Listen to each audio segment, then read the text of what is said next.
환영합니다, 여러분. 오늘 저희 신칭 탐구 시간에는 아주 특별한 분들을 좀 콕 집어서 모시고 싶습니다. 네, 어떤 분들이죠?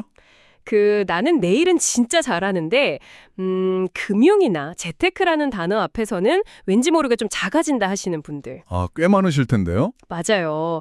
그 중에서도 특히 이제 30대이면서 아이 없이 부부만의 독립적인 삶을 꽤 즐겁게 꾸려가고 계신 딩크족 여러분. 네네. 여러분을 아주 강하게 염두에 두고 오늘 시간을 준비했습니다. 자, 이 부분을 먼저 좀 짚고 넘어가 보죠. 오늘 저희가 파헤쳐볼 자료가 무려 2,600자가 넘어가는 아주 긴 호흡의 블로그 원문입니다. 분량이 꽤 되죠. 네, 엄청납니다. 근데 제가 이 텍스트를 그 마지막 줄까지 다 읽고 났을 때 들었던 생각이 야, 이거는 단순하게 뭐 돈을 아끼자 이런 뻔한 잔소리가 아니라는 거였어요. 그렇죠. 차원이 다른 이야기죠. 네, 완전히 우리의 삶을 보는 프레임 자체를 팍 흔들어 버리더라고요. 그래서 무조건 여러분과 나눠야겠다 이렇게 결심을 했고요. 네, 아주 좋은 선택입니다. 가장 중요한 이번 탐구의 핵심 자료, 그 도발적인 제목부터 제가 그대로 한번 읽어드리겠습니다. 국가는 당신을 부양하지 않는다. 30대 딩크족이 쌓아야 할 금융적 요새의 정체.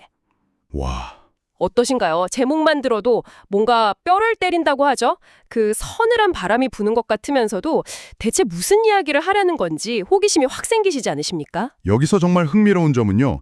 이 제목이 표면적으로 주는 그 차가운 느낌, 그 이면에 깔려있는 진짜 의도입니다. 진짜 의도요? 네, 얼핏 들으면 약간 사람들한테 겁을 주거나 막 당장 큰일 날 것처럼 위기감을 조성하는 것처럼 보일 수 있거든요. 저도 처음엔 약간 협박인가? 했어요. 맞아요. 하지만 텍스트 전체의 맥락을 꼼꼼히 뜯어보면 오히려 지금 시대를 살아가는 30대 청취자 여러분에게 던지는 아주 강력하고 현실적인 자립의 메시지라는 걸 알 수 있습니다. 자립의 메시지다. 네, 우리가 보통 재테크 글 읽을 때 기대하는 게 있잖아요. 당장 내일 뭐 어떤 주식이 오를까, 어디에 돈을 넣어야 이자를 더 주나 이런 파편적인 정보들이죠. 그쵸. 당장 써먹을 수 있는 꿀팁 같은 거요. 하지만 우리를 다룰 이 글은 그런 미시적인 팁을 나열하는 게 아닙니다. 대신 여러분의 삶 전체를 관통하는 큰 그림, 그러니까 나라는 개인과 이 거시적 환경 사이의 관계를 어떻게 재설정해야 하는지 그 철학적인 기반을 아주 묵직하게 제시하고 있죠. 아, 철학적 기반이요? 네, 그래서 오늘 저희 대화는 막 복잡한 금융용어의 늪으로 여러분을 빠뜨리지 않을 겁니다. 오히려 우리가 매일 걷고 있는 이 현실의 지형도가 어떻게 변했는지 마치 세대 간의 지혜를 나누는 따뜻하고 진지한 멘토링 시간처럼 풀어가 보려 합니다. 너무 좋습니다. 사실 그래서인지 저도 이 원문을 딱 처음 읽었을 때 그 첫 문장, 국가는 당신을 부양하지 않는다. 이걸 마주하고 잠시 멈칫하게 되더라고요. 뼈아픈 문장이죠. 네. 아니 내가 성실하게 일하고 세금도 매달 꼬박꼬박 내고 있는데 국가가 날 부양하지 않는다니 억울하기도 하고 당황스럽기도 한 감정이 먼저 들었거든요. 충분히 그러실 수 있죠. 근데 이 텍스트를 끝까지 읽어보면 여기서 한 가지 분명히 짚고 넘어가야 할 오해의 소지가 있다는 걸 깨닫게 됩니다. 어떤 오해죠? 이 문장이 자칫하면 국가의 역할이나 복지 정책에 대한 특정한 정치적 논쟁으로 들릴 위험이 있다는 거죠. 오늘 이 부분을 확실히 정리하고 가는 게 좋을 것 같습니다. 아주 예리한 지점입니다. 청취자 여러분께서도 여기서 절대 오해가 없으시기를 바랍니다. 오늘 우리가 다루는 원문의 메시지는 국가의 복지 정책을 축소해야 한다거나 반대로 더 확대해야 한다. 이런 좌우 양극단의 정치적 이데올로기를 대변하는 게 결코 아닙니다. 전혀 아니죠. 네, 이 텍스트는 철저하게 정치적 중립을 지키고 있어요. 오직 개인적 차원의 재무적 자립이 필요하다는 그 냉정한 경제적 현실만을 객관적으로 전달하고 있습니다. 그러니까 정권이 바뀌든 말든. 맞습니다. 국가가 어떤 형태의 복지제도를 제공하던 간에 그걸 내 삶을 지탱하는 유일하고 절대적인 기둥으로 삼아서는 안 된다는 뜻이죠. 궁극적으로 내 삶의 마지막 안전망은 나 스스로가 구축해야 한다는 선언에 가깝습니다. 그럼 이게 도대체 실생활에서 무슨 의미일까요? 이제 막 사회에서 자리 잡고 치열하게 살고 있는데 통장 잔고 보면 한숨부터 나오는 30대 청취자분들에게 던지는 진짜 의미 말입니다. 네. 이 글은 왜 하필 지금 우리 세대에게 이런 서늘한 현실 직시를 요구하는 걸까요? 결국 부모님 세대의 규칙이 이제는 끝났다. 이렇게 봐도 될까요? 정확합니다. 그 질문에 답하려면 원문이 그리는 거시적인 시대 변화, 즉 구조적 단청이 어떻게 어긋났는지를 이해해야 해요. 과거 경제가 고속으로 팽창하던 시기를 떠올려 보시죠. 네, 뭐 금리가 엄청 높았던 시절이요. 네. 그때는 국가나 사회, 거대 기업이 제공하는 전통적 안전망이 꽤 튼튼했습니다. 두 자릿수 금리가 당연했고 월급을 은행에 저축만 해도 자산이 불어나는 마법을 경험했죠. 그냥 저축만 잘해도 부자 된다고 했잖아요. 그렇죠. 게다가 평생 직장이라는 사회적 계약이 있었고 국민연금이나 퇴직금이 은퇴 후를 보장해 줄 거라는 굳건한 믿음이 있었습니다. 한마디로 시스템이 나를 안고 간다는 전제가 성립했죠. 맞아요. 다들 그렇게 믿고 살았죠. 하지만 원문은 지금 30대인 여러분이 선 현실의 지형은 완전히 다르다고 날카롭게 지적합니다. 만성적인 저성장, 급격한 인구 구조 변화, 평생 직장 개념의 붕괴까지. 이런 상황에서 과거 공식처럼 시스템이 내 노후를 온전히 책임져 줄 거라고 믿는 건 순진함을 넘어 위험할 수 있다는 겁니다. 아, 그래서 30대 아직 시간과 에너지가 충분할 때 남에게 의존하지 않을 요새를 기획하라는 거군요. 네, 바로 그겁니다. 그래서 이 원문이 그냥 저축이라는 단어 대신 금융적 요새, 파이낸셜 포트리스라는 아주 무게감 있는 단어를 썼군요. 근데 청취자 여러분, 요새라고 하면 어떤 이미지가 떠오르시나요? 보통은 성벽을 떠오르죠? 네, 막 높고 두꺼운 회색 돌벽, 깊은 해자, 조금은 어둡고 고립된 중세시대 성곽이 생각나실 텐데요. 저는 이 원문을 곱씹으면서 이 요새를 현대적인 첨단 건축물로 치환해보면 훨씬 본질에 가깝겠다는 생각이 들었습니다. 오, 아주 흥미로운 접근이네요. 어떤 비유죠? 외부와 단절하려고 수수로를 가두는 차가운 돌성이 아니라 외부 전력망이 확 끊겨도 자체 태양광으로 에너지를 생산하고 완벽한 단열로 온도를 유지하는 최첨단 오프그리드 스마트홈이요. 와, 오프그리드 스마트홈.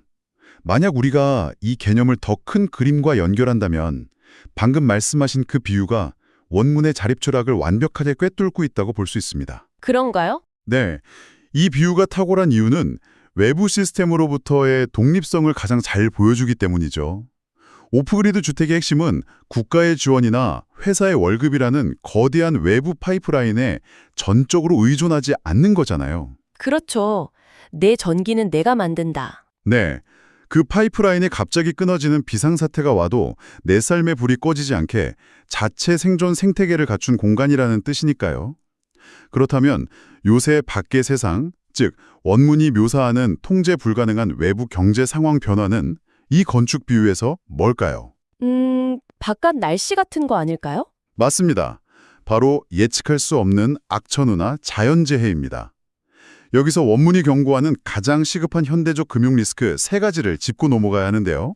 아, 3가지 리스크. 뭔가요? 첫째, 돈의 가치를 녹여버리는 인플레이션의 심화.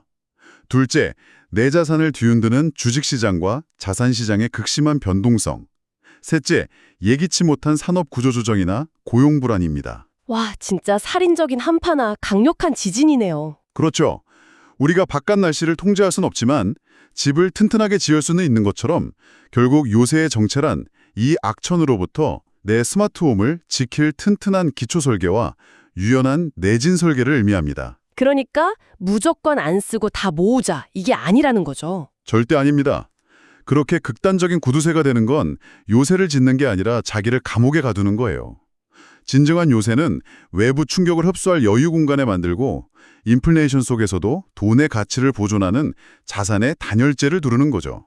아, 감옥이 아니라 생존을 위한 스마트홈, 확실히 와닿습니다. 자, 이렇게 현대적 의미의 금융적 요새의 뼈대를 세워봤는데요. 이제 원문의 도발적인 제목이 아주 콕 집어 언급한 특종 타겟, 바로 30대 딩크족, 청취자분들의 특수한 상황으로 렌즈를 좁혀보겠습니다. 네, 딩크족 맞춤형 분석이 들어가야죠. 사실 아이를 낳지 않기로 한 맞벌이 부부, 겉보기엔 소득도 2배고 그 거액의 보육비 지출도 없으니까 논리적으로만 보면 요새 짓기에 이보다 완벽한 조건이 없거든요. 출발선 자체가 달라 보이는데 저자는 왜 굳이 딩크족을 콕 집어서 경고했을까요? 이 부분에서 저자의 통찰력이 빛을 발합니다.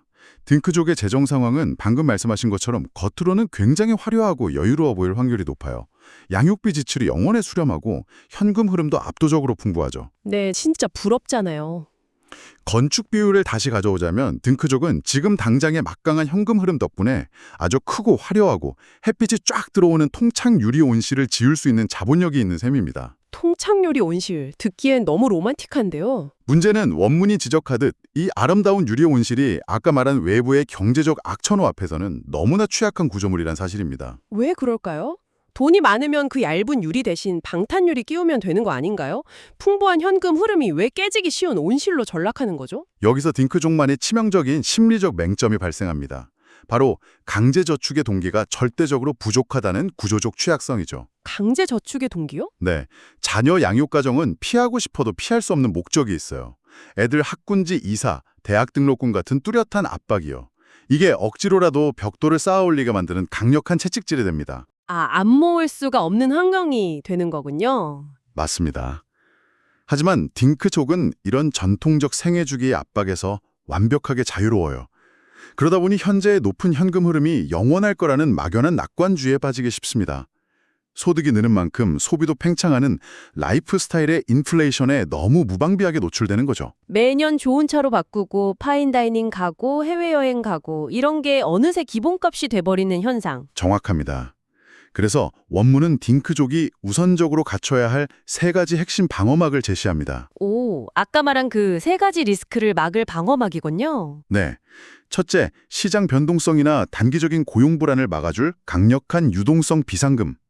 비유하자면 태양광 배터리 같은 거죠. 둘째, 라이프 스타일 인플레이션을 철저히 통제하는 부부의 공동 마인드셋. 이건 집의 단열재 역할을 합니다. 돈이 밖으로 줄줄 새지 않게 꽉 막아주는 단열재. 네. 그리고 마지막 셋째, 화폐 가치가 떨어지는 인플레이션 한파를 방어할 수 있는 스스로 가치가 오르는 투자 자산의 구축입니다. 이게 바로 장기적인 독립 생태계 그 자체죠. 무슨 말씀인지 너무 잘 알겠습니다. SNS 보면 화려한 딩크족 부부들 많잖아요. 근데 정작 노후 준비 다 했냐고 물어보면 글쎄 지금처럼 둘이 계속 벌면 어떻게든 되지 않을까? 이렇게 막연하게 대답하는 경우가 많았거든요. 원문 저자가 가장 경계하는 게 바로 그 지점입니다. 막연한 낙관이 만드는 환상이요. 현재 현금 흐름이 압도적이라고 해서 영원히 태풍이 안 올 거라고 믿는 건 위험하죠. 맞습니다. 그래서 딩크족에게 요구하는 금융적 요새란 단순히 저축 액수를 늘리라는 게 아닙니다. 외부 압박이 없어도 부부가 스스로 동기를 부여하고 합의해서 고도의 자기 규율을 확립하려는 뜻이에요. 독립적인 생태계를 스스로 단단하게 구축해 나가는 주체적인 과정인 거죠. 와, 여러분 오늘 대화 속에서 스스로에게 진지하게 질문해 보셔야 할 것 같습니다. 지금 당신이 배우자와 살고 있는 그 집은 겉만 번지르르하고 작은 우박에도 산산조각 날 통창 유리 온실입니까? 아니면 눈보라 앞에서도 온기를 잃지 않는 단단한 진짜 요새입니까? 아주 묵직한 질문이죠. 이 비유 하나만으로도 오늘 이 2600자 텍스트의 메시지가 훅 들어오는 느낌입니다. 자, 이제 오늘 깊게 파헤친 이야기들을 조금씩 갈무리해 볼 시간인데요. 네. 오늘 원문은 결코 30대의 딩크족 여러분을 꾸짖거나 겁주려는 게 아니었습니다.